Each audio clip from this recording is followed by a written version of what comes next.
This is Matt with Sherlock Home Inspections. Phone number is 971-212-7481. Website address is yourinspectionneeds.com. Today's date is Wednesday, June 7th, 2023.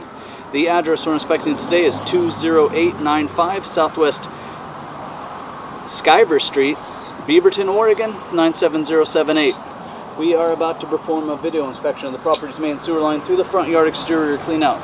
The equipment being used today is the Rigid Sea Snake. This is one of the best sewer cameras in the market today.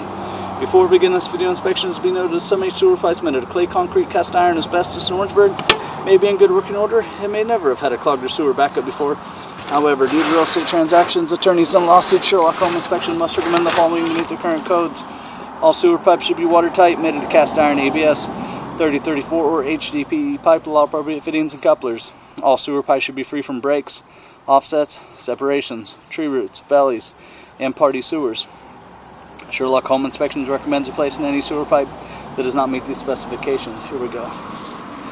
We are in 3-inch ABS plastic drain piping.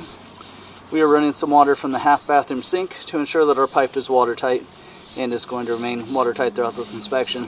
It looks like the direction of the sewer line runs just pretty much straight ahead at the street in front of the house. Pipe shows no recent signs of blockage or backup, and everything's zipping through here pretty quickly so far. We're going to transition here. There's a little bit of marginal pitch right at this transition. So right at the transition, we'll call it about 10 feet. This is just right in the grass here.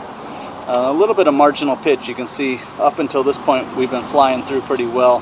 You can see we go a little bit flat here at this transition. This is unfortunately kind of a common area where we will see some standing water from time to time.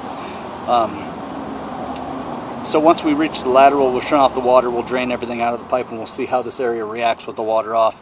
If everything drains right on out of here, then maybe something to just keep an eye on. So let's see.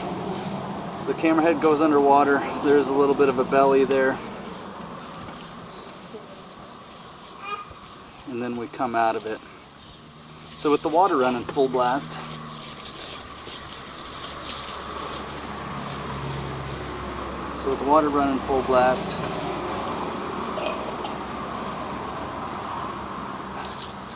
camera head goes underwater at about 9.5 feet.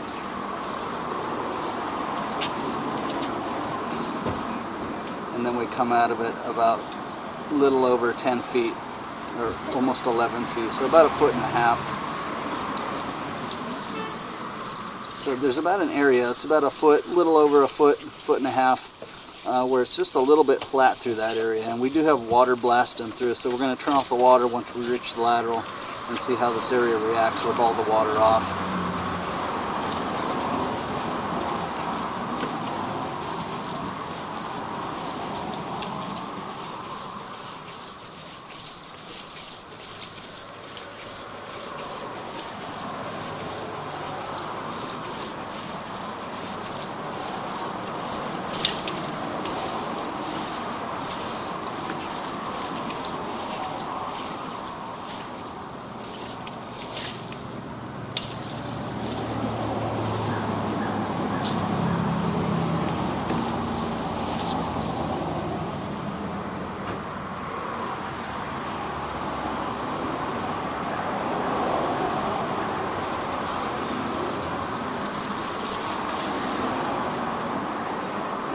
There's an odd connection at 31 feet. So it doesn't actually hit a lateral, it hits like a downward pipe. And we're not going to be able to get the camera to... Oh, I guess it turns and then drops into what looks like the lateral there. So about 32 feet will be the end officially of buyer-owner responsibility. So it looks like if you go forward, you drop into lateral, and this maybe is just an early shoot down into the lateral, so 32 feet. So we'll call it the end of responsibility, about 32 feet. We're going to turn off the water and the microphone. We're going to drain everything out and look at the pipe one more time in reverse. We're curious, that area of marginal pitch, we want to see how that area reacts. Okay, so we have drained most of the water out of there. We'll still have a little bit of residual stuff making its way through. And again, we're curious to see how the area reacts at the transition between the 3-inch pipe and the larger green pipe. So right where the black pipe meets the green pipe, we're curious to see if there's any standing water there with the water off.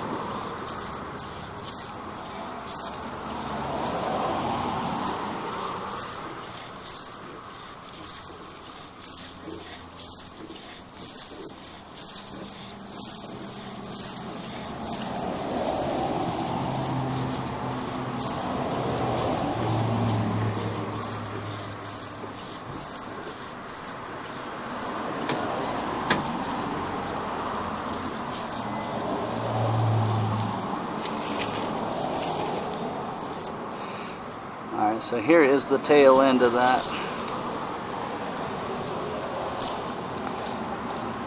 And again, the water has been turned off. There's still little residual stuff making its way through.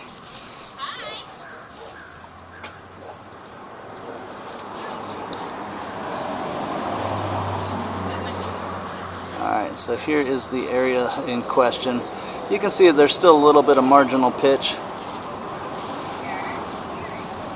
With the camera off, it looks like the vast majority of stuff did go ahead and drain on out.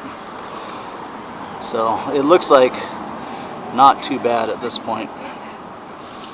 As a precaution, we'd recommend passing the video and the report on to a drain repair specialist to see if he thinks anything needs to be made or happen at this point.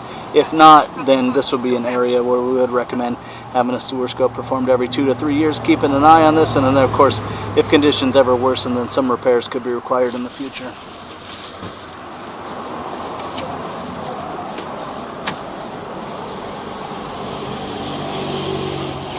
So I'm going to look at it one more time. So you can see when the first time we hit it with water running, camera head was submerged in water. This time, the vast majority of it did go ahead and drain on out of there. So it's pretty minor at this point. The camera head no longer goes underwater. So it's just a little bit of marginal pitch there. So again, but as a precaution, wouldn't be a bad idea to pass the video and the report on to a drain repair specialist to make suggestions for maintenance schedule or repairs. If no recommendations are made, then of course our recommendations would be to have a sewer scope every 2 to 3 years, keeping an eye on this area, and then repair and or replace as needed if conditions ever worsen.